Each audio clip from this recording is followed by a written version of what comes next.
this is going to come as a shock to you people. I don't know how to fight.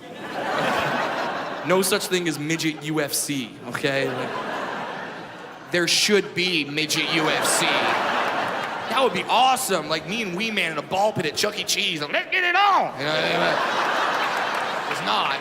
So I don't know how to fight. The only fighting I know is stuff I learned from video games in the 90s. This guy's charging at me, and I have some weird instinct. I just look at him and I go, Hadouken. I just say Hadouken. Now, for those of you who don't know what that is, I will explain. There was a video game in the 90s called Street Fighter 2, okay? Street Fighter. There were two characters in that game. They wouldn't just punch and kick. No, they would yell out Hadouken, and they would throw a fireball from their hands. A fireball, because that might be useful in a fight. Punch, kick, fireball. It works.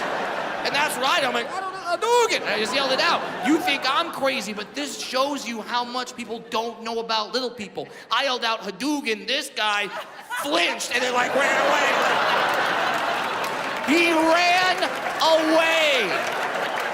Do you understand what that means? That means that when I yelled out Hadouken, this guy thought, well, he is a dwarf. He can probably throw a fireball.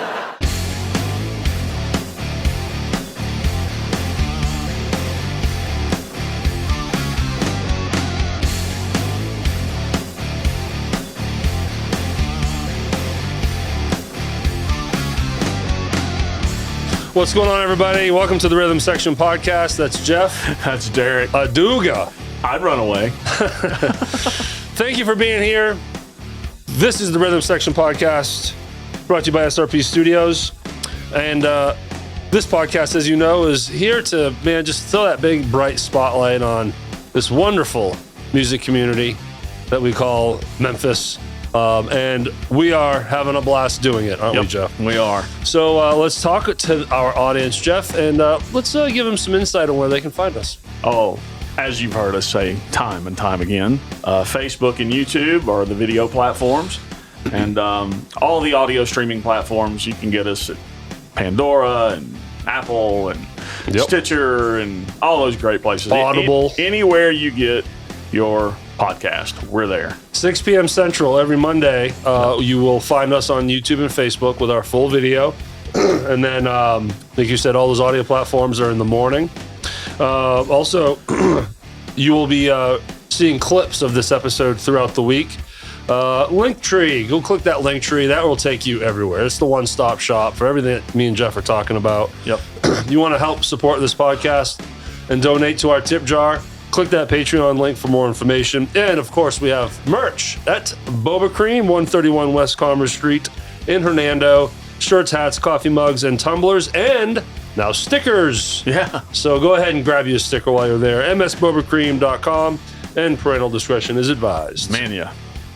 Jeff, how are you, sir? I'm doing well. I wasn't out with you this past weekend. I went to North Carolina. I didn't go out either. You didn't go out? No. Okay. Well, good for you. Every now and then you got to take a break. I took a break. I took a break as well. We're way off schedule. We're recording this on a Tuesday. Yeah. It's 6 p.m. on a Tuesday. But yeah, we got to go see our baby girl, Sarah, graduate with her master's degree in psychology. I made a post that's going to come in handy for me at some point. I will need therapy. So we need a couple for you. Yeah. No, I'm sure she's already been studying you. Oh, yeah. Dad, we have some things to work on. Oh, absolutely. Yeah. So where in North Carolina? Wake Forest. She didn't go to Wake Forest College. She went to a seminary school there in Wake Forest. Okay. And just super proud of her. Her mom and I are. That's awesome. Couldn't be happier. She's staying out there?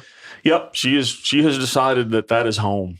I don't see her moving anytime soon. I'm trying my best to bribe her to come back to this area. Because it's a good 12, 13-hour hike, isn't it? 12 hours. But we saw some good news. It looks like there's about to be a flight from Memphis to Raleigh, which is right down the street, for like $50. Really? It's going to be cheap, and it's supposed to start happening this year. If that happens, we'll be able to go back and forth to see her, and she can come here really cheap. So good for the holidays. That'll be great. Yep. That's great. But good for her. Congratulations. I know you must be proud. Yeah, we love you, Sarah. Yes. Congratulations, Sarah. Mine's 14, fixing to wrap up freshman year. Awesome. And I think I'm going to blink one day, and then I'm going to be crying like no doubt. Schoolgirl. No doubt. When she graduates high school. I know she already knows. Like she's like, I know, Dad. I know you're gonna cry. It's gonna be a mix of emotions for sure. But well, that's cool. I took the weekend off as well, just hanging back, chilling. Right. We didn't do any recording on our normal Sunday, so we actually had a Sunday off. So I started off and had all good intentions on resting, but then it just turns into a messy slop on the couch type Sunday. So that wasn't good. But those are great. So today's guest is a little different. It's someone that a lot of our audience will not know. Yep. His name is Jason Schmidt. And Schmidty. He is a drummer out of Nashville, and someone that I've known for years, played with in the past with Mackenzie's Mill. He's filled in. He used to be the drummer for Derrick Joseph. Yep. When I first started playing with Derrick, he was the drummer. We go way back, and early on when we fired this thing up, I knew that I was going to reach out to Jason. And we finally made it happen. Granted, he's coming in from Nashville. Yeah. So we had to make sure we could figure something out for him. I think he made the trip specific for this. Yeah, it wasn't like a, hey, I'm going to be in town. Can we do it? Which we appreciate very much, Jason. Thanks. Yeah. So we're going to get more into detail on him. And looking forward to spotlighting him. I think you'll enjoy the show. He's a good guy. He's got a lot going on. He's played with a lot of big players. So, so look, as we record this now, we're finally past the watch party that we had. And I really want to highlight that and talk about that. So it was at Sidecar Memphis, and it was the Sean Few episode. Yeah. And you, maybe like 2 weeks, 3 weeks before that date, you threw it out there, and then you approached and pitched it to Sidecar, and they said yes. And then it all happened, and you and I were like, what is this going to be like? Right. And I can't thank the people enough. I think there was about 40 people that showed up. Yeah. Filled the restaurant. Yeah.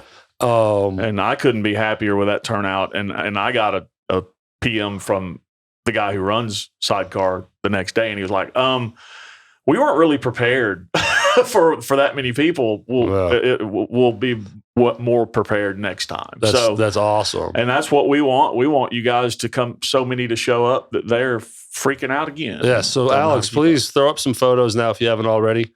You'll see some familiar faces in those photos. It just blows me away that people who just want to show up to that. But then everyone sat down politely and watched, like we were watching a movie. I was surprised by that. I envisioned people just talking and mingling and having a good time. Now that being in the background. That did happen during our intro. Yeah, which is fine. That's what we want. I don't want people paying attention to me. But as soon as our Sean Sweet Pear Few started talking, and everyone just sat back and chilled, and it was so relaxed. And then when someone's name would come up, we'd be like, we'd all applaud. When we started talking about, for example, formerly known as, and Seth Quackendall was there with us. So we gave him a round of applause. Right. When the Rubles came up and the Fast Mothers, Wayne Walker and Chris Rubel were there. They were there.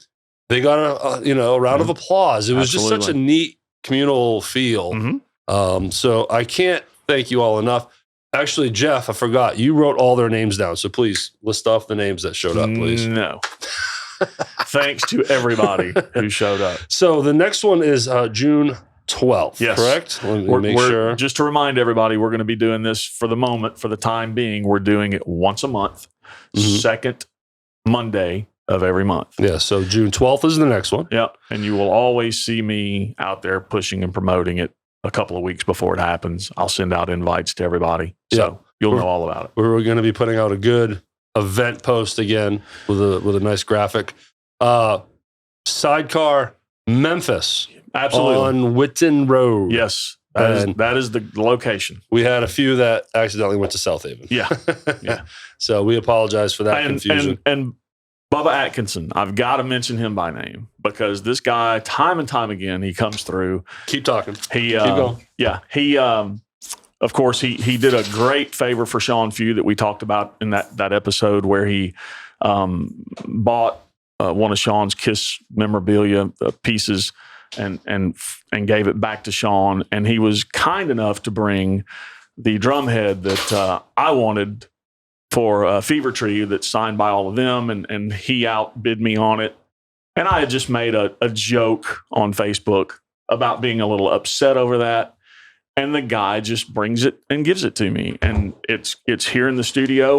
It will hang on our wall of memorabilia here at SRP Studios. And we appreciate you, Bubba. That was a very cool gesture. It's missing rock and roll cabbage, though. Yeah, we might have to add that later. What was kind of funny was did John sign it Peterson or Patterson? the Derrick lookalike. So when Bubba was up there talking about it, yeah, and he finally just announced it, he's looking straight at me. Yeah. I'm like, huh? And you and I look nothing alike. And I'm like, I think you're talking to Jeff. Yeah. He's like, oh, I thought you were the one. I'm like, no, that's Jeff. And then I was like, I'll take it though, and I ran for it. But yeah, thank you, Bubba, for that. That was Absolutely. awesome. And in Sean's episode and interview, he comes up. Yeah. Yeah. Oh, you already probably just said that. I mentioned that. Sorry, I missed that. I was he was across gone the hall to get to fetch the drum head. the drum head. So, and Fever Tree, for them to sign that and donate it for the cause too was really fun. So yeah, it was a great time. And thank you to Sidecar. You say you weren't prepared for us, but the service was great. They did a good job. They were super nice. Thrilled. Yeah. I don't think they've ever seen anything like it. Yeah. And I don't mean to sound cocky when I say that, but I'm pretty sure they've never had a podcast watch party there before. Yeah, especially on a Monday night. So awesome. Looking forward to the next one. Again, June 12th, 7 to 9. We don't know the feature episode yet.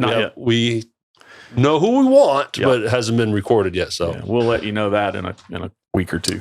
Okay. So now let's turn to some unfortunate news, unfortunately. That we have had another passing in the community. Yeah. And unfortunately, no disrespect, I don't know this person much at all.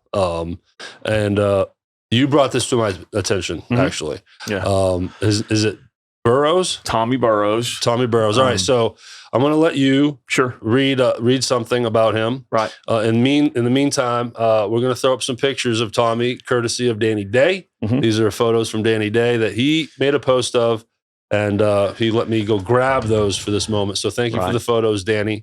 So take it away, Jeff. Tell us more about Tommy. Well, full disclosure, I didn't know Tommy personally either, but I had heard his name in the circles. Tons of people have been affected by this guy and knew him. He was an amazing player. And I want to read something that Paul Taylor posted on Facebook. I'm not really good at reading like this, so bear with me. I'll do my best. But Paul says, Jim Dickinson would always instruct his recording engineers to start rolling tape as soon as T-Bone, that's his nickname, picked up his instrument. You wanted to catch that spark, that first inspiration, especially if he didn't know the song yet. He was going to play the perfect thing immediately. Every single damn note he played was the best thing you ever heard in your life. Playing on stage with him was fun. It was always a high-energy adventure.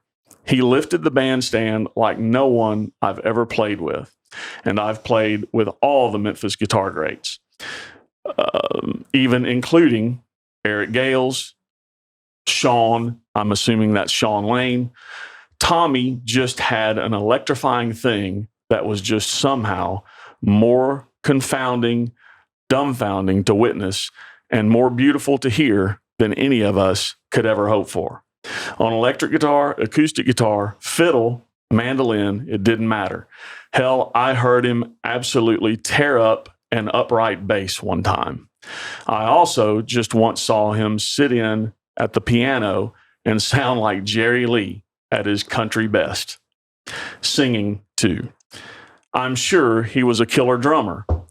Dickinson also said he could simultaneously see so much pride and shame in Tommy when he played, like he was scared he might fail, but he knew he was the baddest cat ever.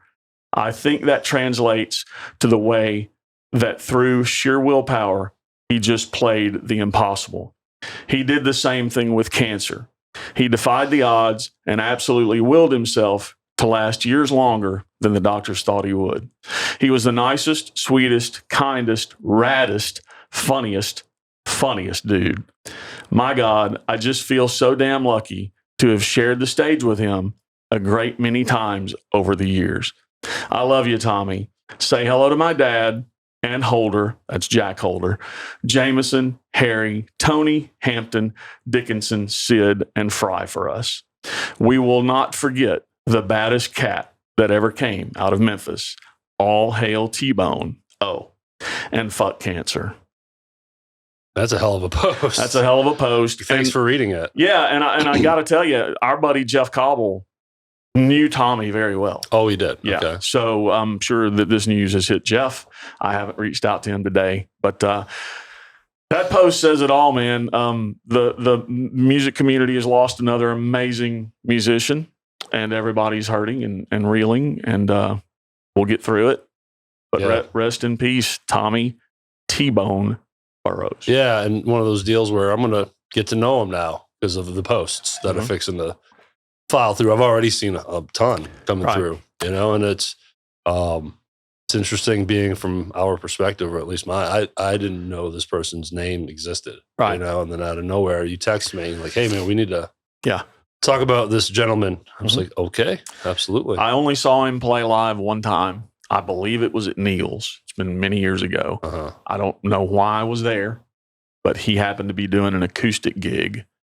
And he was good. Sounds like anything with strings. That's what I've read multiple times. If it had strings, he could play it. Based off of that, I bet, you could have put a harp in front of him. And next thing you know, he's playing beautiful music on a harp. But well, our condolences to Tommy's family. If anyone in his, obviously a lot of our now audience knows him. So our condolences to you. Anyone that loved him and knew him, family, anyone attached to him, sorry for your loss.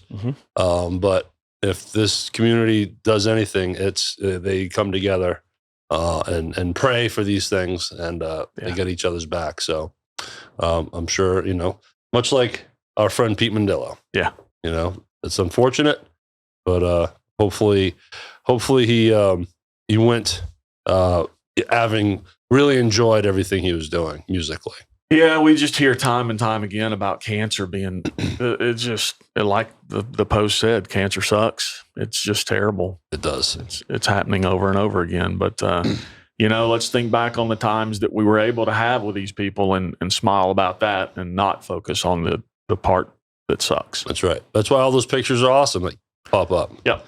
So many great pictures. I know anyone that doesn't watch this podcast, you kind of miss out sometimes. We put a lot of pictures up. So I hope we did Tommy justice by spotlighting him with the photos. He looked like he just loved what he was doing. So absolutely.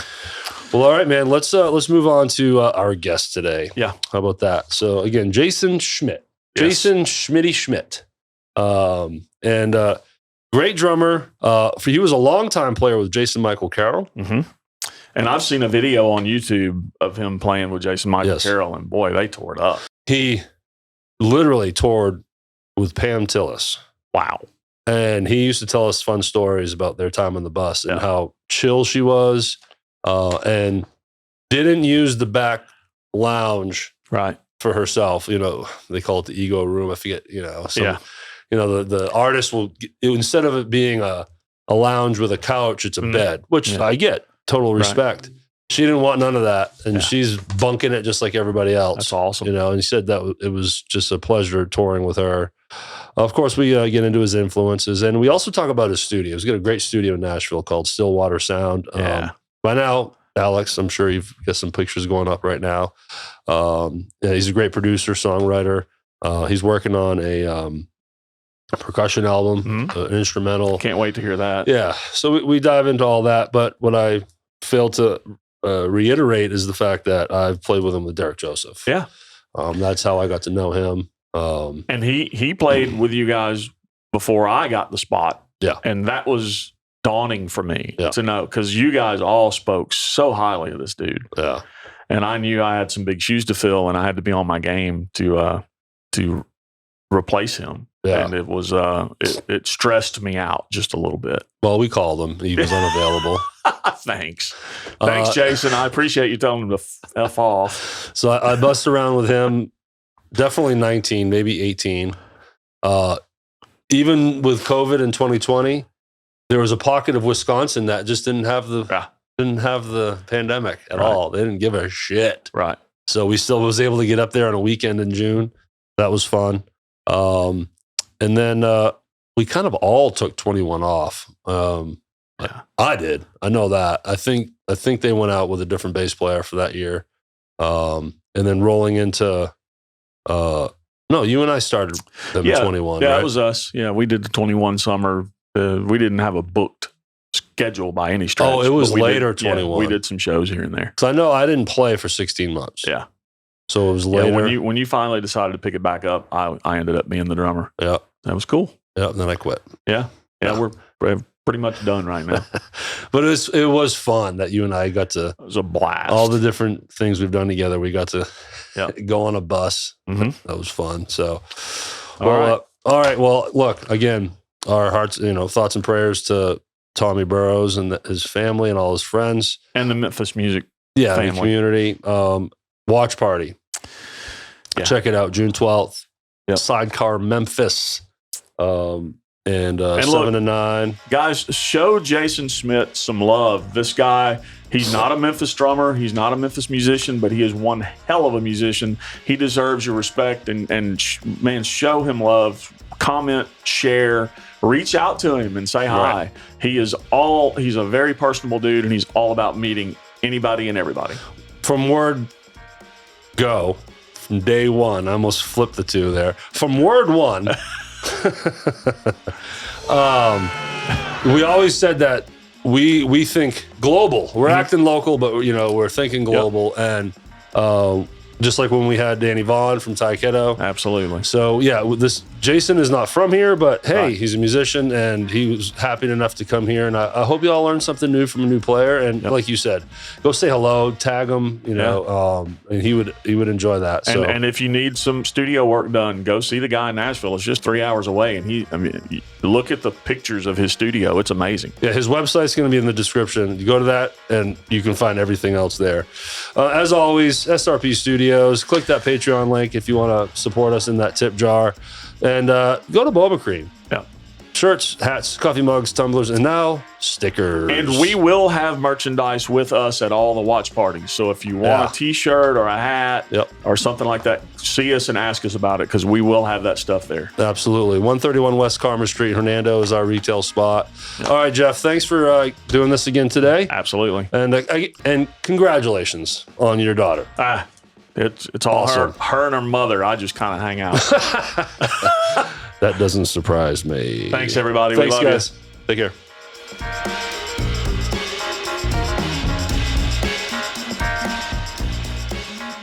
All right, Jeff.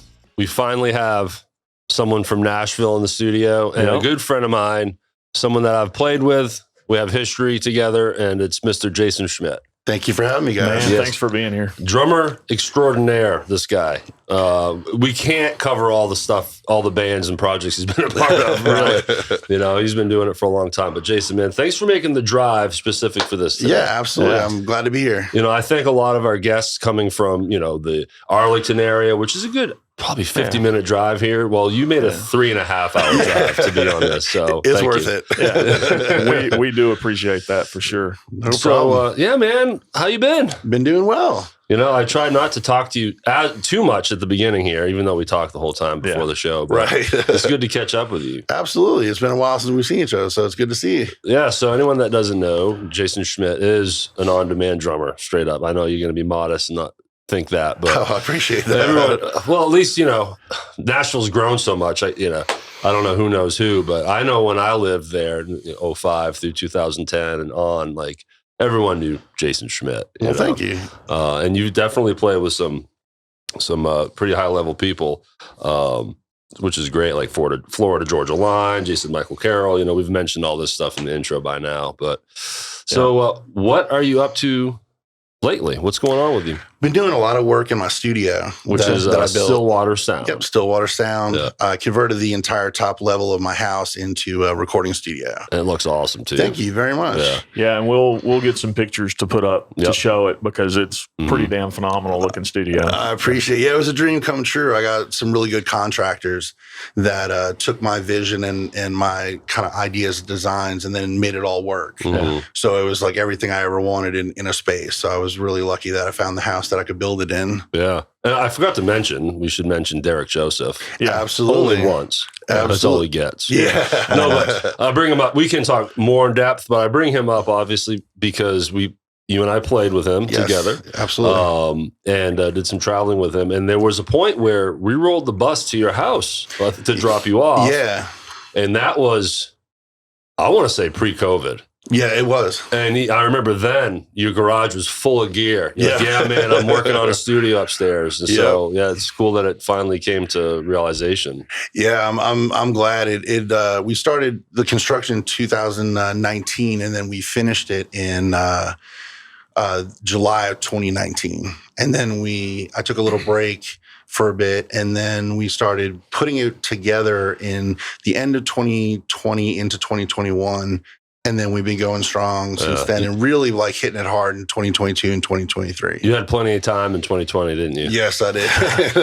Did you have any issues with ordering gear and having it take forever to come in? No, a lot of the gear I had for the studio, I kind of already had, but the stuff that I did get for it that I didn't have, I had no problems. Everything came on time. And we luckily didn't get affected by the whole COVID thing and shipping and all that good stuff. Which is good. Yeah.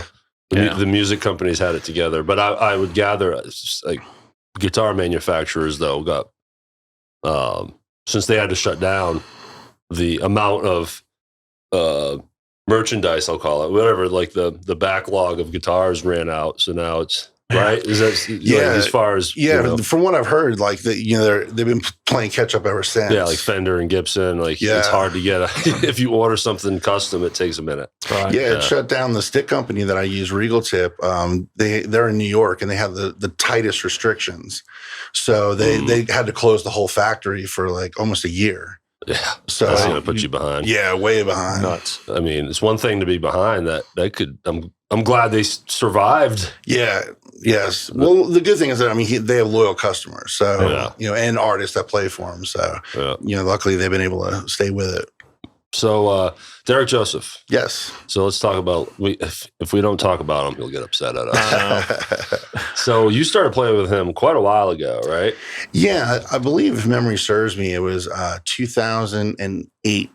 I believe when I started playing with him, and then I played with him up until 2010 when I started playing with Florida Georgia Line. Okay. And then I've kind of done like here and there shows since then, and we've always been friends and kept in contact. So helped him out a few times. We needed a drummer, and that was the era where you guys he had some music on radio. Yeah, and you guys were definitely bouncing around. We were, but then you also did a lot of Tunica work, right? That's when the casino stuff was really we did. We played pretty much every casino that you can imagine in Tunica, except for Gold Strike. That was the only one we didn't play. Yeah, because at the time, I don't know how it is now, but in order to play Gold Strike back then, you couldn't play any of the other spots. Yep. So they were really strict. Yeah. Well, the word on the street, Gold Strike's been bought. Really? So it's no longer MGM. I can't remember who bought it, but sure enough, cutting budgets, changing the whole band situation. So it's no longer the best gig in town, or at least in Tunica, because it was always the better paying one. And Tunica's not what it once was. I've heard there's a lot of changes that have happened that I've heard. Casinos going out of business and closing, getting torn down. Really? Even. Yeah. Do you remember back in the day the Sheridan? I do. The Gold Strike Horseshoe Sheridan, then it became Roadhouse. Yeah. Well, now it's a parking lot or something. It's a hole in the ground. Yep. Yeah, they tore it down. Yeah, I played there when it was Roadhouse with Derrick. Yep. Yep, I remember that. Yeah, I played at Sheridan and Roadhouse, and then the Grand became Harris. Did you ever play the Grand? I did not. So there was a bar up top called Replays at that time. Great place. Do you remember Replays, I do. Jeff? So I played there a bunch.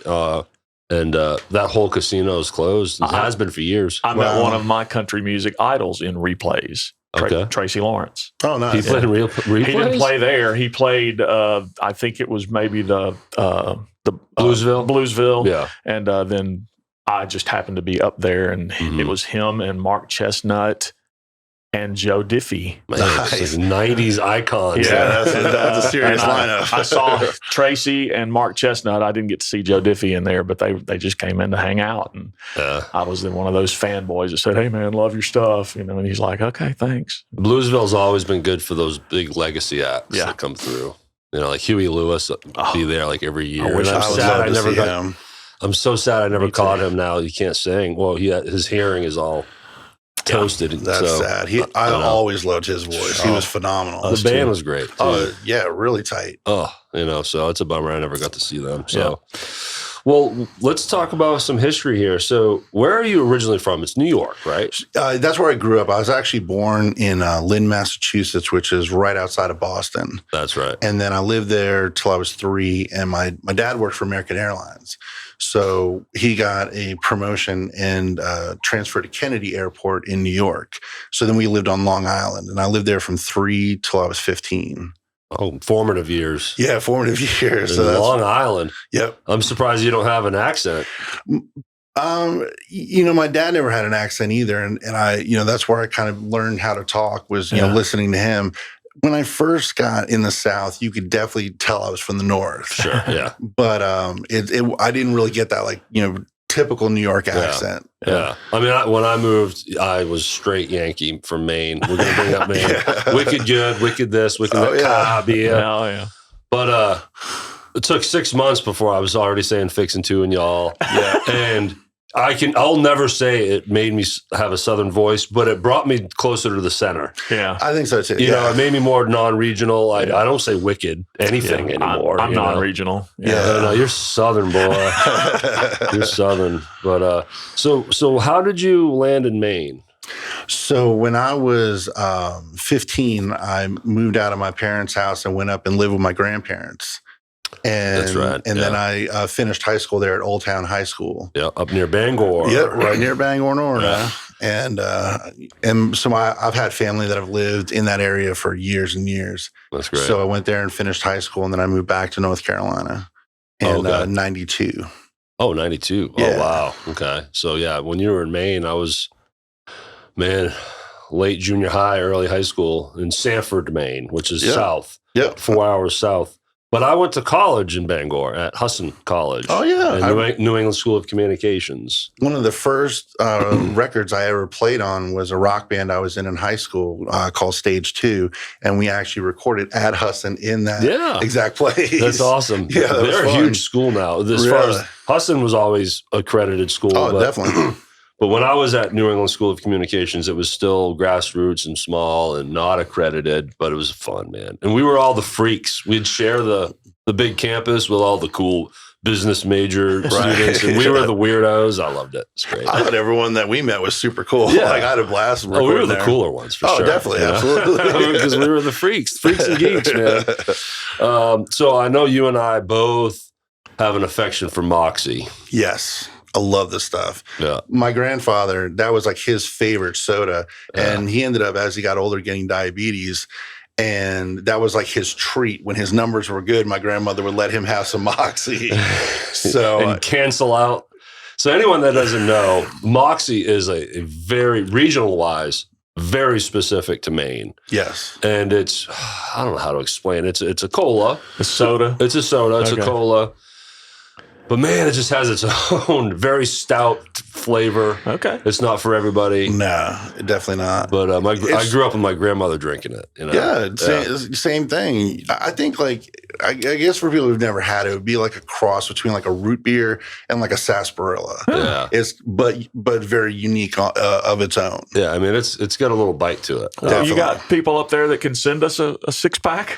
You can actually get it at Cracker Barrel, ironically enough. Okay. At Cracker Barrel? Cracker Barrel. Oh, I was not aware of this. Every Cracker Barrel, they have that area of like old sodas and like really unique ones you've never seen before, and they carry Moxie. There's a little market chain in Memphis. Oh, it's a Fresh Market. I think it's those little grocery stores around, and they have Moxie. Nice. Yeah. You can get like the little single glass bottles, too. Yeah, that's what they have at Cracker Barrel, Old is the school. glass ones. I will be trying this. Yeah, it's good stuff. We got to get you on it. It might spiral your diabetes out of control. But. I got plenty of insulin and pills.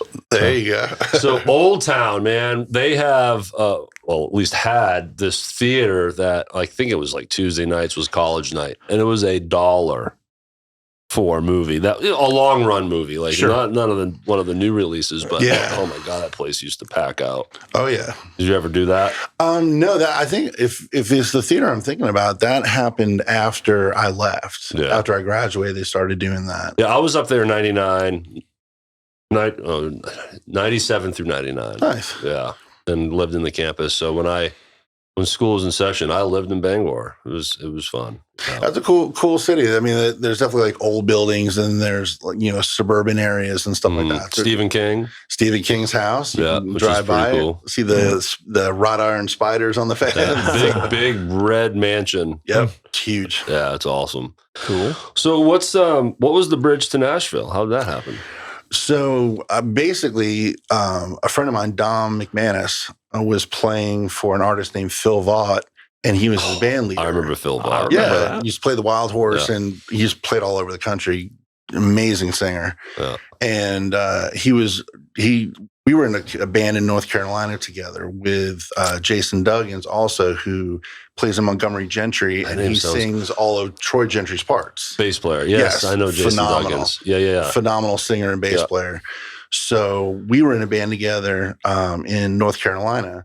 And when Dom left to go to Nashville to play with Phil, the drummer in that particular gig wasn't really working out, and the bass player was kind of on his way out. Mm-hmm. So he called Jason and I and asked us if we wanted to do it. And we both said yes.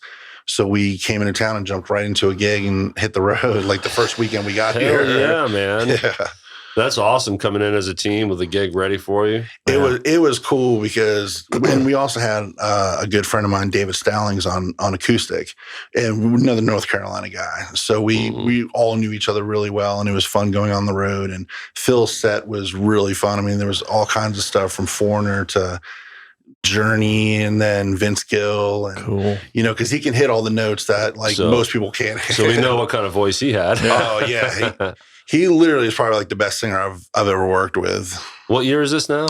This would have been 2006. I started the gig in October of 2006. Oh, wow. So I was actually in Nashville before you. You were? October 05. Yeah, you were. You did get there before me. Wow, that's cool. Yeah, so October. But early on, I knew about you. So you were fresh in Nashville, too. Yeah. Yeah, I kind of hit the ground running. Luckily, when I got here, we were one of the house bands at the Wild Horse, and back then, that gig back then was awful, wasn't it? No, actually, it wasn't. Well, it hadn't broken into the multiple sets and acoustic set, and there were some acoustic sets, but for the most part, you would do like a residency for a week.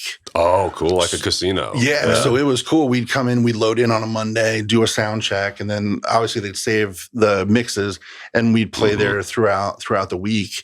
And then we got to do some openings, like we opened for Taylor Swift, like when her first song Tim McGraw came out. Oh wow! And no one knew really who she was. Yeah, nobody knows now. She's flopped. Right. She's in the past. Yeah, one hit wonder. So it was wild. Like some of the people that we opened for there during that time period that were kind of like fresh getting started, and then to watch them blow up was pretty cool and wild. That is cool. By the time I started playing there with Mackenzie's Mill on a regular basis, it was really cherry. Yeah. One little 90-minute set, bring your earbuds, save your scene. Yep. Your mix, boom, in and out. It was great. It was just rolling with my guitar. Yeah, it was cool. When I was playing there back in the day, we would bring our own drums. So I liked it because I got to play my own kit. Sure. But then I helped them get a kit from Pearl. Mm-hmm. And that's been there for several years now. So they got a really nice Pearl backline kit now. Yeah. And you are endorsed by Pearl. I am. So that's awesome. I've seen your gear online, and I'm envious. I love gear. So what does an endorsement deal with Pearl look like? So basically, the big part of it is just you're kind of promoting each other.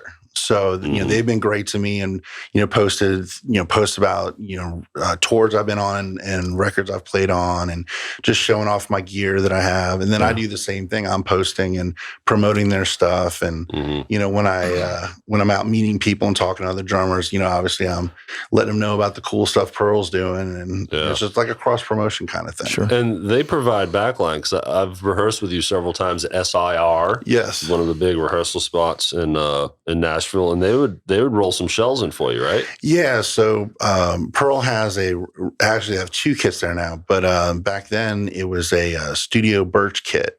Masters kit, and it's like a cool silver to black sparkle fade. Yeah. And they would roll that in for me with the hardware pack and everything. So I just had to bring my pedals and cymbals and snare. That was awesome. And be ready to go. So it made loading in, really easy. And everyone at SR has always been amazing to me. Laura and Paul and just everybody there is just awesome. The rest of us minions rolling our shit in, man. This stuff's rolled right to them. But when I first got back into playing 15 years ago now, my first kit that I got was a Pearl reference kit. Loved it. It was a great kit. I've got one of those too. Those are phenomenal drums. Now you're a DW guy, right? Yeah, I play DWs now. Yeah, nice Pearl, ones too. Yeah, Pearl, man, they make some great stuff. Yeah. Todd Suckerman is a Pearl guy. Big Pearl guy. He plays the Masterworks. I love they're Todd amazing. Suckerman. He's phenomenal, and his kid is beautiful. Oh, man, that kid is amazing. Have you ever been to the drum shop here in Memphis? I have actually. Great shop. I was going to Really say, cool if shop. not, you're putting it on your list today. Yeah. No, I've been there. Actually, when I was playing with Derrick, he took me there. Okay. Yeah. When one of the times we were in Tunica, and that's a cool shop. Oh man, it's an awesome shop. And if you ever need to get something, ask for Bill Frazier. He's the guy to see over there. Yeah, it was a cool shop. I love the vintage stuff. I've always been into vintage drums, so it was really cool to see some of the stuff they had. Just in case they're listening, we're looking for sponsors. Hook them up. So let's talk about some of the people that you've played with. The one that I've known you to be playing with the longest is Jason Michael Carroll. Yeah. Well, how long was that run?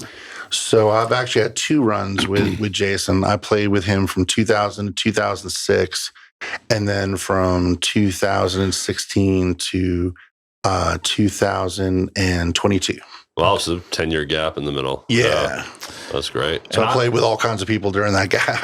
Yeah. Is he still out there doing it now, right? He is, yeah. Oh, yeah. I saw one live video of him with you playing, and I don't remember the name of the song, but fantastic, rocking, kick-ass song, and you were back there just slaying it. Thanks, I enjoyed watching it. It was good stuff. It's probably the Meet Me in the Barn video. That's it. Yep. That's the song. Yep.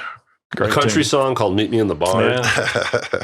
No. And it's one of those where the term country is used very loosely.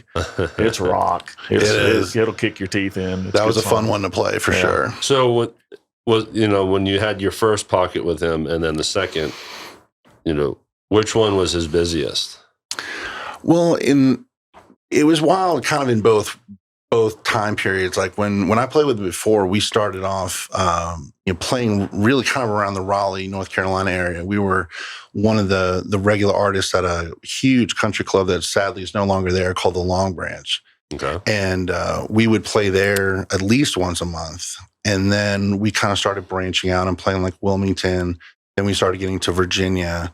Then we started getting to South Carolina. So like we kind of started to push the region we were playing in. Mm-hmm. And then was it like a mixed original cover type of? For the most part, it was a mixture of both. But then as we started to, he started getting some notoriety behind him and got a manager. Then we started kind of shifting more towards an original set, which is peppering a few covers in. So we were able to make that transition. And then he got signed in 2005.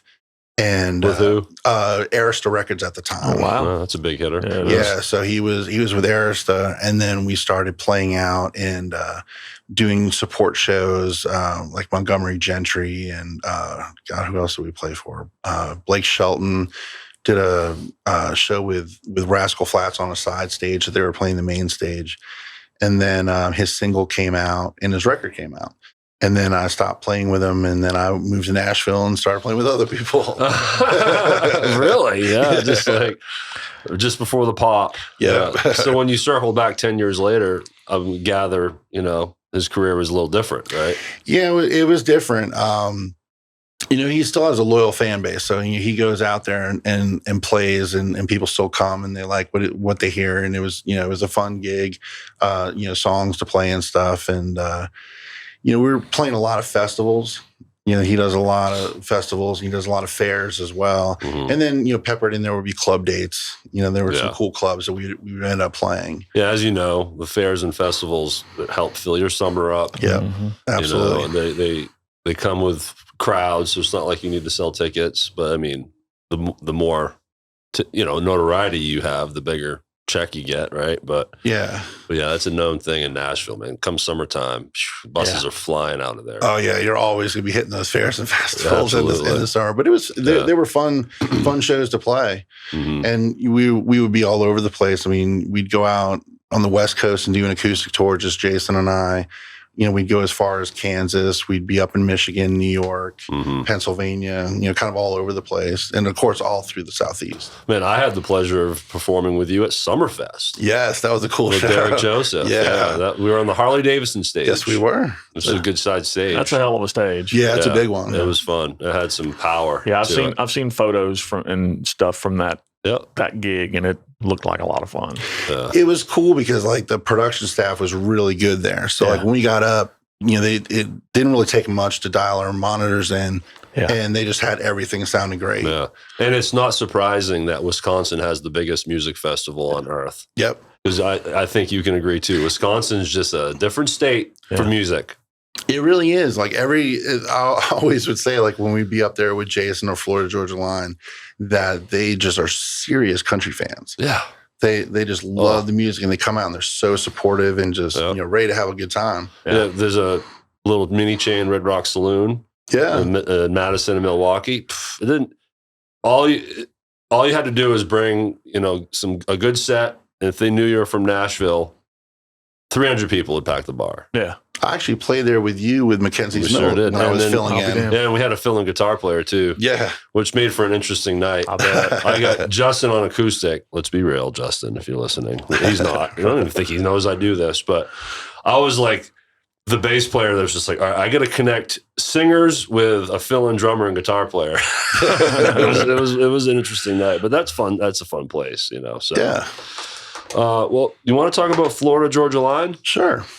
So I don't know all the history behind it, but I know there is one. So how did that come to be? Because your time with them was sort of like when you saw Taylor Swift at Wild Horse. Your time with them was before it blew up, right? And going into them blowing up as well. Yeah.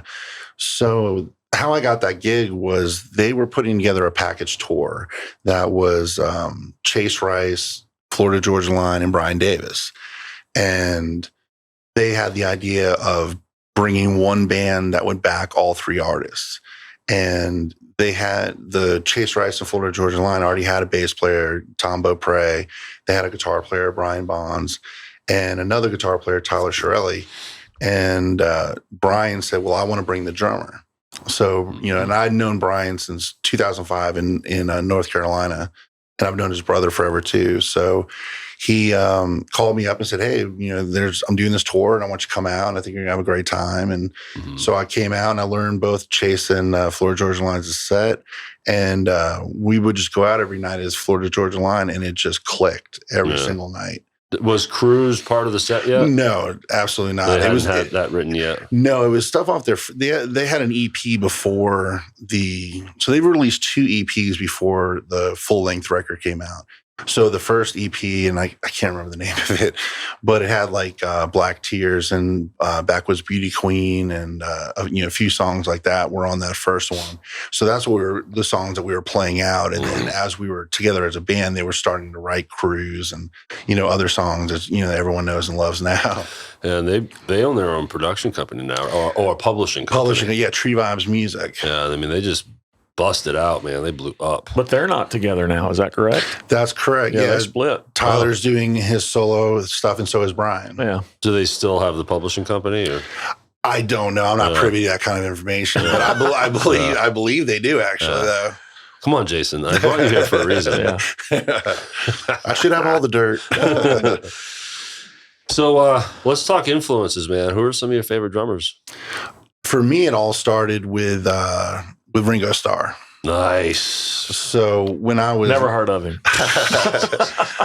Get out. When I was little, I saw a rebroadcast of him playing on the Ed Sullivan Show.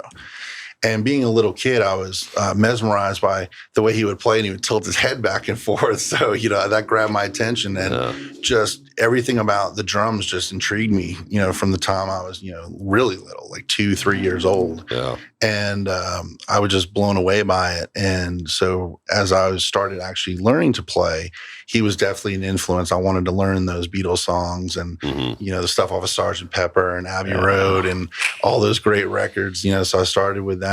Then that kind of led me to John Bonham from Zeppelin. That was a huge influence on me.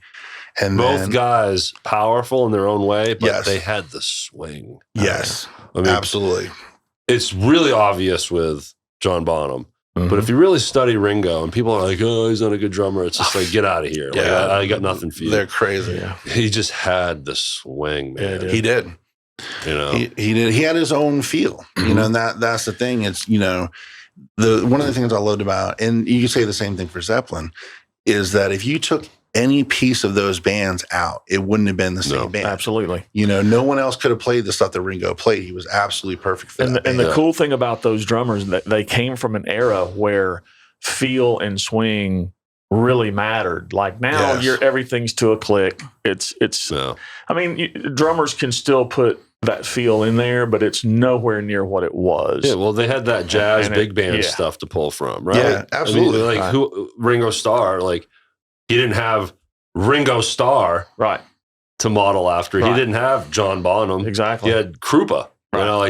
These old guys that was just like, I Feel Fine. Go check that song out. The way I can't explain it like a drummer would, but check out I Feel Fine. Yeah. And you'll hear Ringo really just playing this cool, jazz kind of vibe to it. I always felt like with Ringo, his parts were orchestrated. Like, he wrote songs within a song for his parts. Yeah. Come Together is classic. Yep. And so many, I don't think he hits until the very end when they really just start jamming out. He doesn't touch a cymbal. And there's moments where it's just a kick. Yeah. Yep. Those are so many moments where he just strips it down to one thing and it's perfect. Yeah, he just knew how to write drum parts that were memorable. Absolutely. Yeah. And you'll catch interviews with the other three guys if you YouTube. YouTube. George Harrison talks about Ringo or something like that. Right. And across the board, they're just like, we didn't have to worry about him back there. He just came and did his thing. Yep. That's it. That's why when when he sat in with them, I think it was in Germany, Hamburg, when the Hamburg years. It was. Do you remember the band he was in before the Beatles? I don't. I used Rory to Storm. And so they did the Hamburg run, touring circuit side by side, and they knew of Ringo. And Ringo would come hang out and watch them play, have a drink, just to go see, he was networking. He'd go see the Beatles. So he would sit in, and they're like, man, this guy's got it. And then Pete Best didn't cut it. So they're like, they got Ringo in there. And they're like, you got to shave your beard. He used to have this gray patch in his hair. You got to dye that. And then you got to put on this suit. The rest is history. Yeah, absolutely. So outside of the 70s, where did your 60s, 70s, where did your influences continue through? Well, my first drum teacher was a huge influence on me. His name was Napoleon Revels Bay, and he was a Long Island drummer and played with Aretha Franklin and just a bunch of heavy jazz stuff. He's a phenomenal player. So he was definitely a huge influence on me. And he taught me a lot about the business side and living on the road, and he imparted so much knowledge to me that I'm forever grateful for. So he was definitely an influence. And then during the 80s, I definitely was into, bands like Tears for Fears. And, good stuff. Thompson Twins. Yeah, I love that era. Oh, yeah, it's great Simple stuff. Minds. Yep, Yes. Simple Minds. Just, another one. You can just... Roxette, I thought they were great. Yeah, they were a great band. In Excess. Yep. Another great band. U2 was another one. And then that was kind of like my early and mid 80s. And then I definitely got all into hair metal and heavy metal. And You fit right here in Memphis. Yeah. We got plenty of that to go around. so Tommy Lee became like my next big influence. Cool. Yeah. So You're not the only drummer to say that. Yeah. He definitely was a step above. Like he really stuck out. And there's cool things about his playing that a lot of people don't really think about. Like his foot, the way he plays is just a little lazy. And it just makes his groove that much bigger. And it's just really, like listen to a song like Dr. Feelgood. Yeah. And you can really hear how that bass drum's almost kind of slightly lagging behind it. Just gives it this huge, thick groove. And then you put Bob Rock in that mix. Oh, yeah. Boom. And it's going to be massive. But I just visually, obviously I was, a young kid then. And, all the stick twirling and how bombastic he was. And this was before the days of him doing like the roller coaster. And I saw that show. You saw that show? I went to that tour. I didn't get to see the Girls tour where it was going upside down. But that was the one I was just getting ready to say, the riser that spun. Like, it was before any of that. And I just was really intrigued by him. And then the songs were just so perfectly written and just fun to play along to. Yeah. So I definitely went through that period. And there was, a lot of, hair metal drummers that I was into, Tommy Lee, Fred Curry from Cinderella. Oh, yeah. I was really into. Fred was a freaking machine. Oh, man. You're tapping into Jeff Ward's world here. Go ahead. Geek out with Ward. No, yeah, Ward, dude. Fred was just a clock. Yeah. That guy was awesome. Another one I love was Robert Sweet from Stryper. Love him. Basically, I learned how to play double bass playing along to Motley Crue and Stryper. Very cool. And that was how I, kind of developed, play along to those songs and just, kept practicing and practicing. I saw Stryper the first time back in the 80s here from the front row.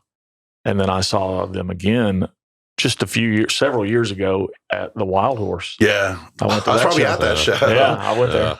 Yeah, you went up to the Wild Horse, did you? To see Stryper. Yeah, they're phenomenal. And just a lot of those bands. I was a huge Lynch Mob fan. Oh, great. During that time period. I just thought that I liked, it was probably sacrilege to say, but I was more into Lynch Mob than I was into Dokken. No, I love Dokken. I thought they were a great band, but to me, when he came out on his own, it was just crazy good. Very. Portnoy was in Lynch Mob for a minute, right? No, not to my knowledge. No. No, he played in Adrenaline Mob. Okay. Which is a different project. Different mob. Different mob. But then I'd say probably one of the next big thing, like similar to like how I was with Ringo and John Bonham, was in 1989. No, it was 1990. A friend of mine, Jeremy Layton in North Carolina, he was always the guy that somehow had his finger on the pulse of bands before anyone heard of them. Mm. And I was over at his house and he goes, I got something for you to listen to. And he goes, sit down. And I sit down and he put in King's X, Out of the Silent Planet. That's right. I'm glad you brought that up. I know you're a huge King X fan. Yes. Let's talk about King X. Big King's time. X, yeah. And my mind was just blown. Yeah. Like, the 3-part harmonies and like these heavy grooves and big drums and big bass and, Ty's guitars are just crazy and the tone is phenomenal. And it turned me on my ear. Mm-hmm. I just couldn't believe it. And then I just started a long, love affair with just loving everything that King's X did. And Jerry Gaskell was definitely another, big guy that he was a huge influence on me, which was cool. Tom Hurst and Dave Parks in Nashville have a really cool thing called the Drummers Jam. And they raise money for different charities. And one of the ones that we did, or they put on rather, was a Jerry Gaskell tribute. Mm-hmm. And I got to play in that, and it was awesome getting to play King's X song, and Chris Nix was on guitar, and Trip Wamsley was on bass, and it was just crazy how cool it sounded, and I just had a blast, paying homage to my hero.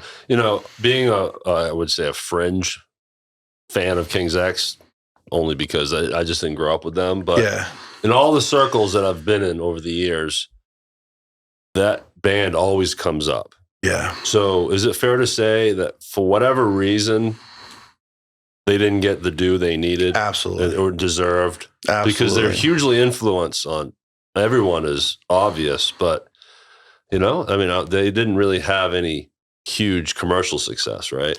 They had a couple songs. I mean, It's Love was a big MTV song, had a big video for it. Okay. That's the one that people who may not be in-depth fans would recognize. Yeah, that was a big single for them. Dog Man was a huge song for them. They were playing those on like late night TV shows and stuff. So that one was a big one for them. Black Flag was another video and song that they pushed, pretty hard.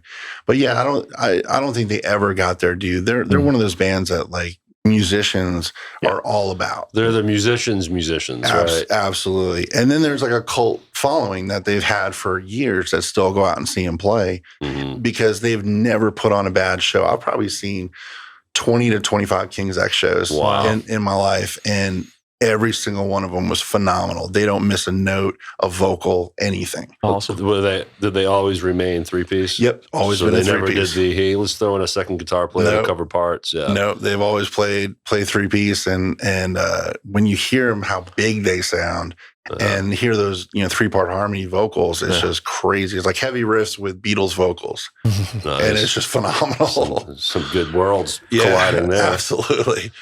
So, Pam Tillis, out of all these bands you're talking about, then you also play with Pam Tillis. Yeah. Interesting. What's the genesis and story behind that? So I was playing for a sister duo at the time, and the guy that was helping put Pam's band together was also working with the sister duo with me.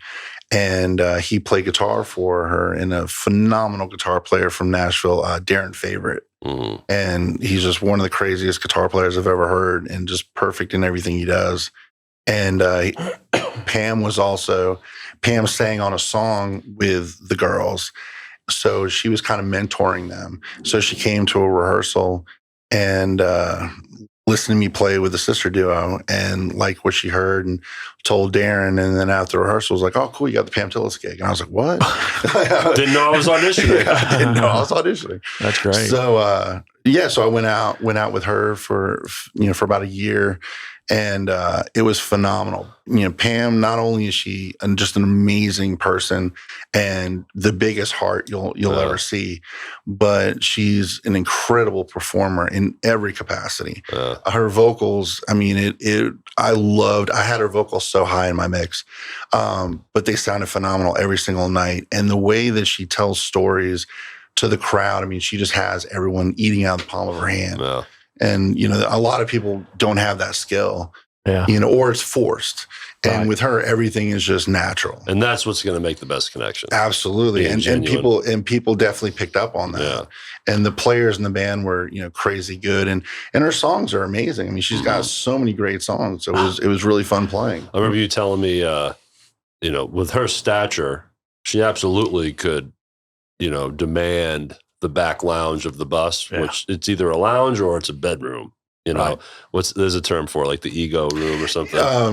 Star coach. Star coach. Star coach. But you said that she was humble and in those bunks just like everybody else. Yep, she was. Yeah. And, an older lady and could definitely have used a better bed. Yeah, she was in a bunk just like everybody else. And, she really had a family vibe when she had her band, and she just treated everyone amazing, and it was just great. I was going to ask you, when you mentioned bunks, do all these tour buses have bunks that will accommodate you?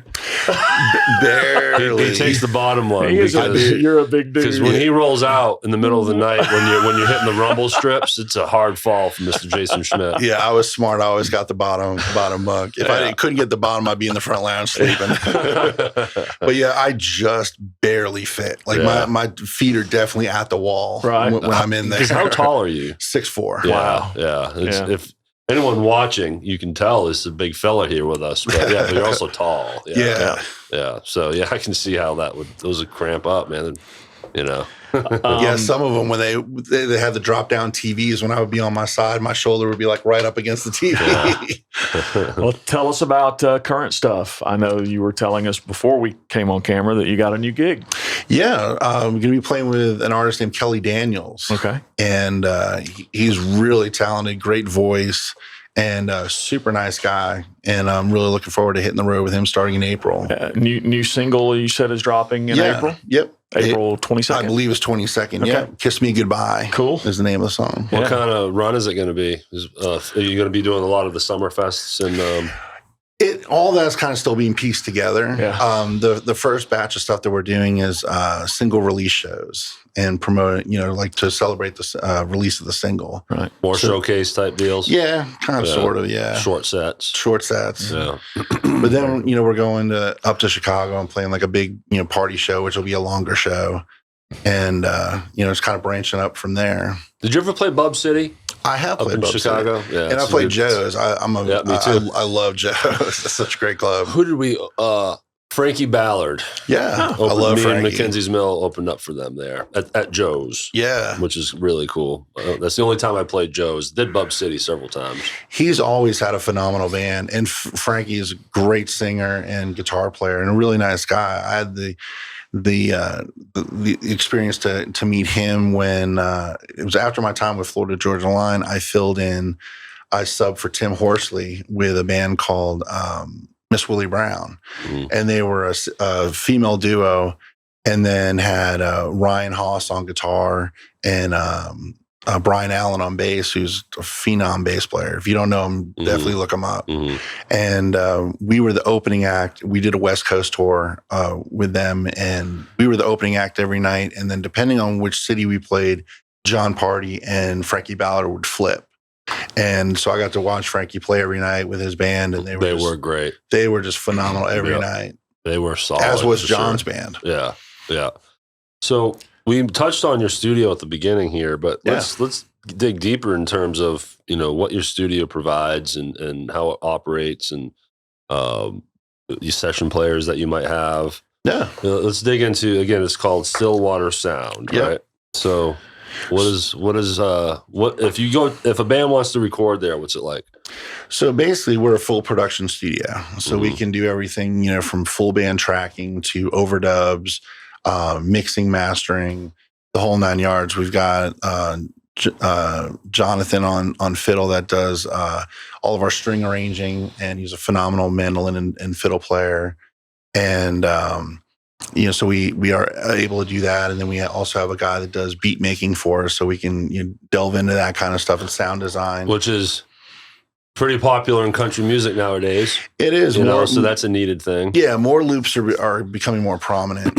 But he's really good at hip hop, so he can kind of fill that void as well.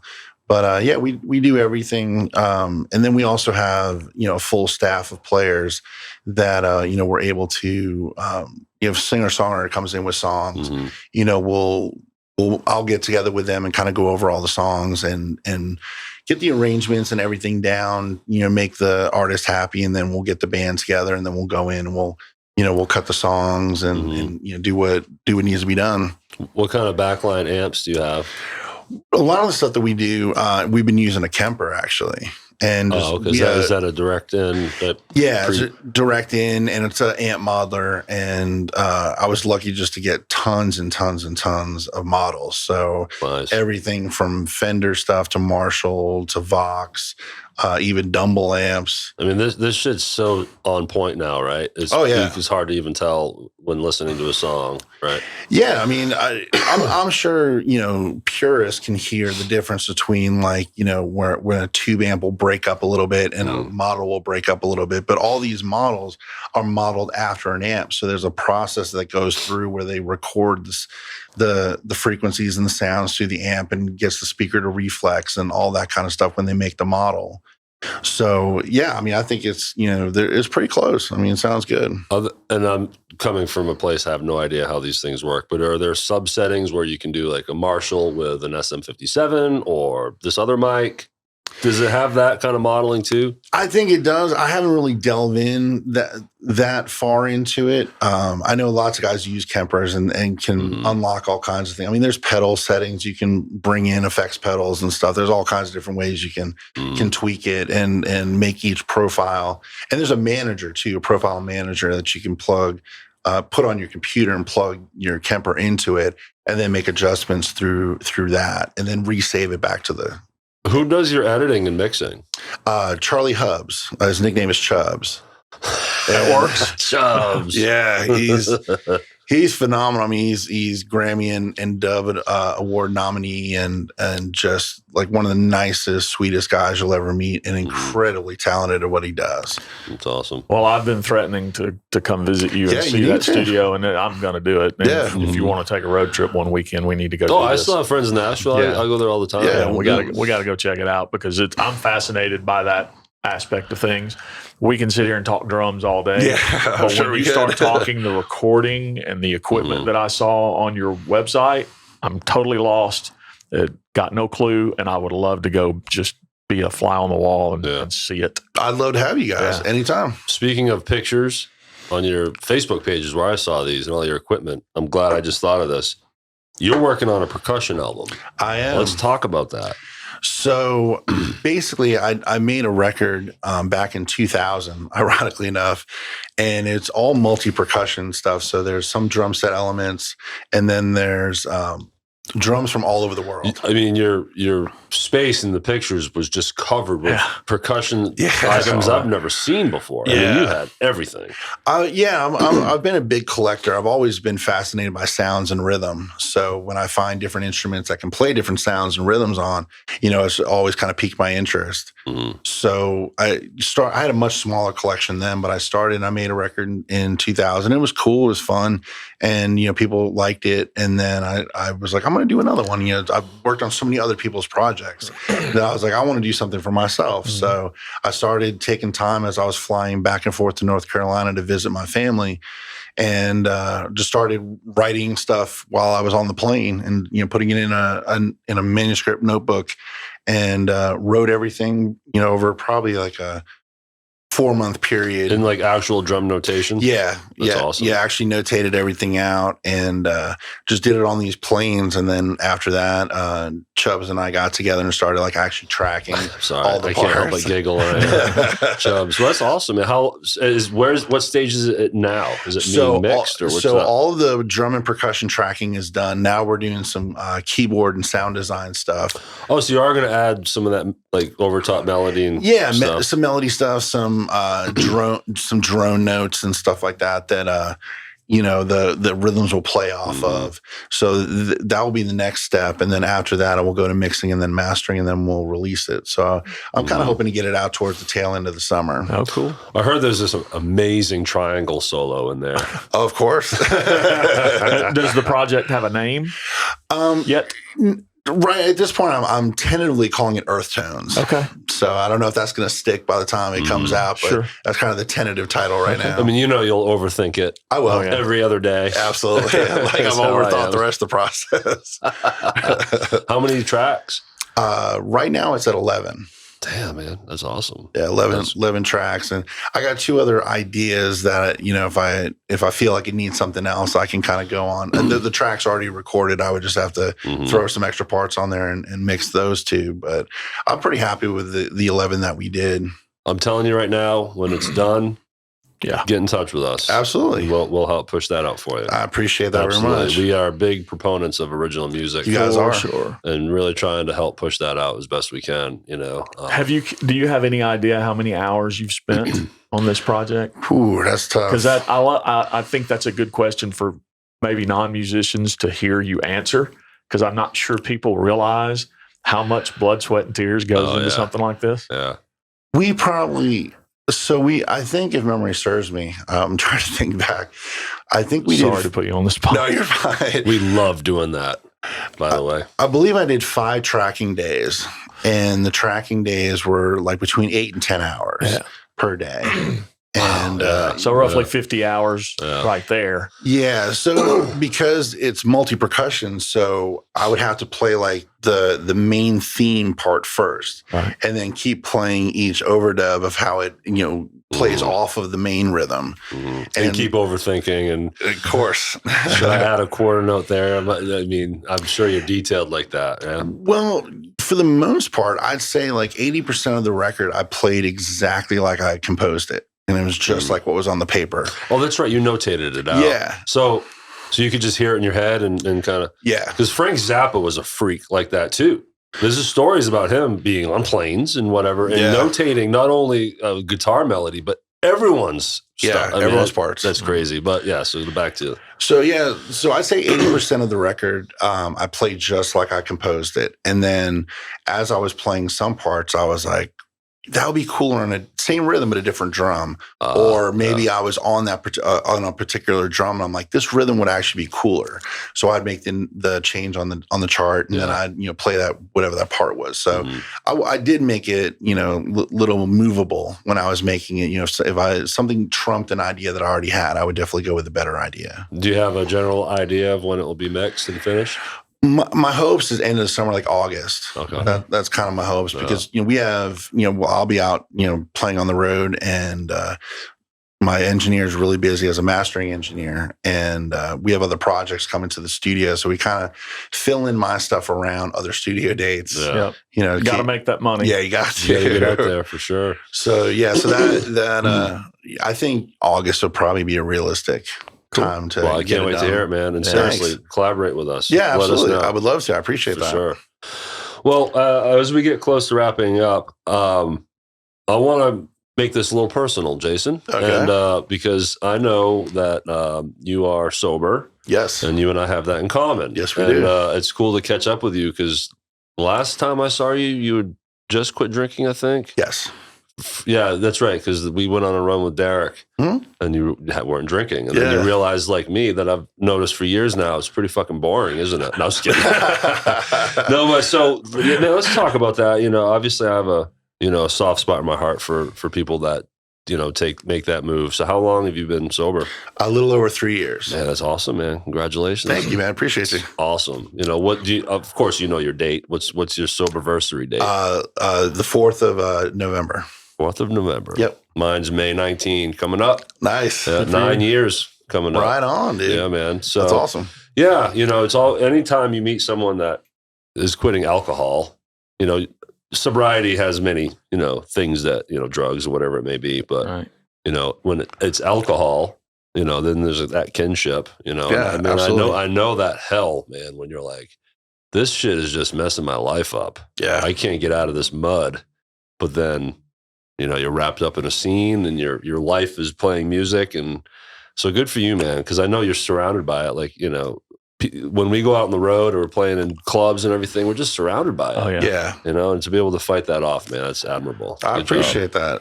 Yeah, I guess like I was just very firm in my sobriety. So like, there were people that supported me when I got sober. My girlfriend, and my best friend, and my kids, and my dad, and they were really supportive of me, quitting and doing rehab and all that kind of stuff, that I never wanted to let any of them down. So it's been very, I don't want to say easy, but it's been keeping me focused, I guess would be the better way to put it, just to keep my eye on the prize and stay sober. And for the most part, when I've worked with people, they've been pretty respectful, on the road of not going crazy, or if they were going crazy, I could, remove myself and go in the back lounge. That's exactly what I would do. Or they would party in the club and let me stay on the bus and stuff. So for the most part, I've kind of been able to navigate around it when I'm on the road. And, I don't go out, like after the show, I don't go out into the bar area and, it's all business. Yeah. When you're on the stage. Yeah. Or the gig part of it. Yeah. Absolutely. Typically like, friends that I've been fortunate enough to make on the road, I would let them know, like, hey, if you want to meet up, let's talk before the show. And we'd meet out like in the parking lot or whatever, as they get there. And I'd go out and talk to them and greet them for a bit. And because they know, like, once I'm done and my drums are cased, I'm out. Yeah, I'm not going to hang out in the bar. There's nothing good happening there. And as you know, you could be talking to your best friend, but when that best friend is starting to catch a buzz, the dynamic changes. It does. And not everyone, I think like for me, I think what was, kind of scary was like I was very high functioning.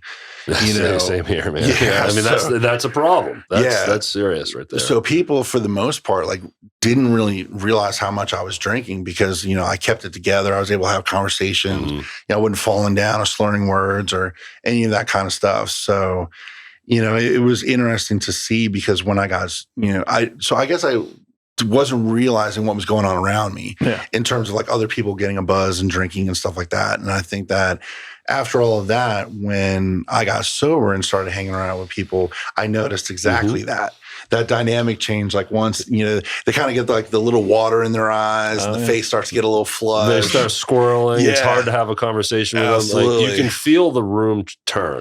Absolutely. So early on, when I first quit drinking, the first thing I did was quit my day job and went back out with Mackenzie's Mill. just threw myself. Solid plan. But I managed to get through it. But there was that period where, you're raw, you're like a little baby, and it was hard to be with my boys, I always felt like I needed more attention. Like, why are you guys not accommodating my sobriety by getting fucking hammered around me? Right. But eventually I finally got over that, and I was just like, dude, just like you said, separate yourself. Yeah. So the guys knew, when the room turned, I could feel it.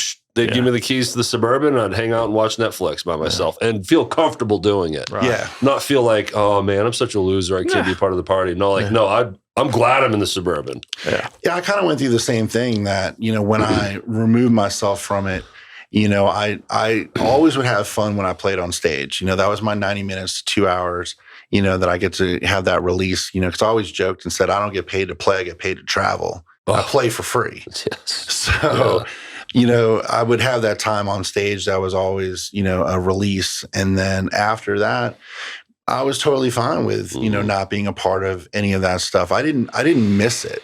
I just kind of thought about like, how many lives I've seen that have just been destroyed, by drinking. And it was just something like, I just don't want to be a part of that at all. And, I would just stay away from it and, hang out, play games on my phone or whatever I had to do to, keep myself occupied while, they were off doing their thing. And then you're up bright and early the next day, feeling good and refreshed, and your boys are all hungover around you. Yeah, I definitely witnessed a lot of that because it's interesting. Once you get sober and you start to go out on the road and you feel better the next day, and you don't miss those times. And there's nothing about a hangover I miss. Those are terrible times, dude. So my hangovers. Everyone has their different, like some people just always get nauseous. I had a pretty strong stomach for alcohol, but it was my esophagus, my heartburn. Really? They make medicine for that. There wasn't medicine strong enough, my man. There wasn't medicine strong enough for that. Well, my story is completely the opposite. I never touched alcohol till I met you. Really? No, Really? I was going to say. You drove me to drink. That's what I'm saying. No, just kidding. funny. I was, the band also loved supporting me once I got used to it because I was the DD, so everyone got to the hotel room safe. Which I was cool with. Yeah, and I still, when I go back to Maine and visit friends, they know that they can go out and get hammered, and I'm going to drive us home safe.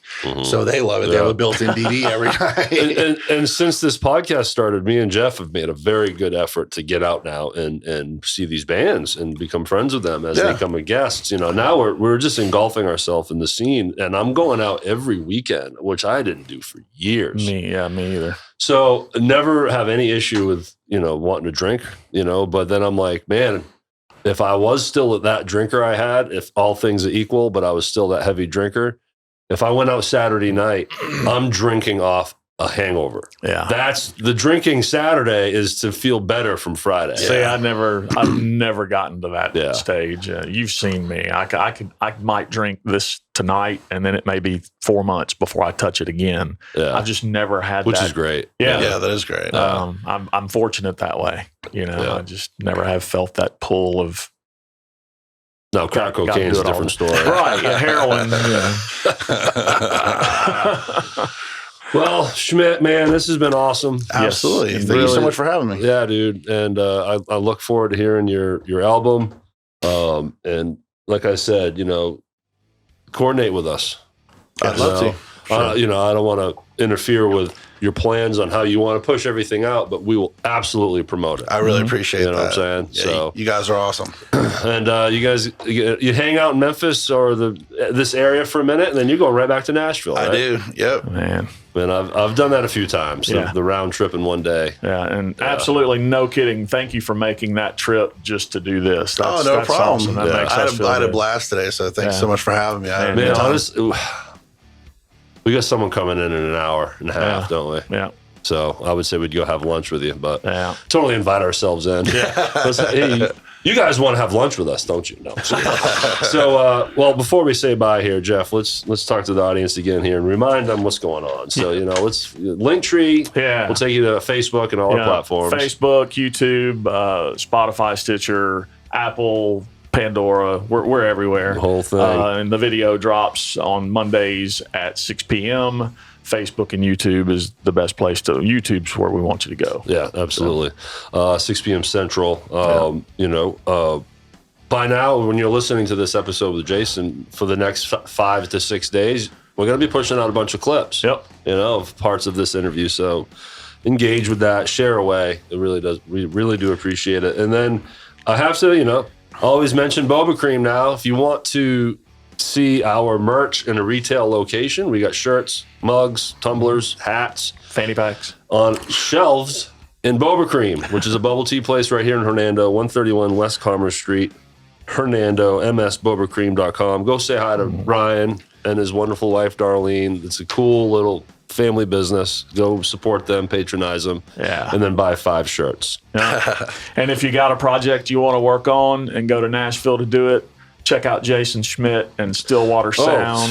The website link will be in your description area. Look at me go. But it's jasonschmidtonline.com. That's all you need to know. That's it. Everything's there. And then the studio one is stillwatersoundtn.com. Okay. Okay, can you link from your main website too? Yes. Awesome. Yeah, So you that's can. awesome. That's great. Well, all right, Jason, again, thanks for doing this. Thank you so much for Thanks having for coming me. down. And Absolutely. until next time, Jeff. Yep. Oh, we made it to the chorus again.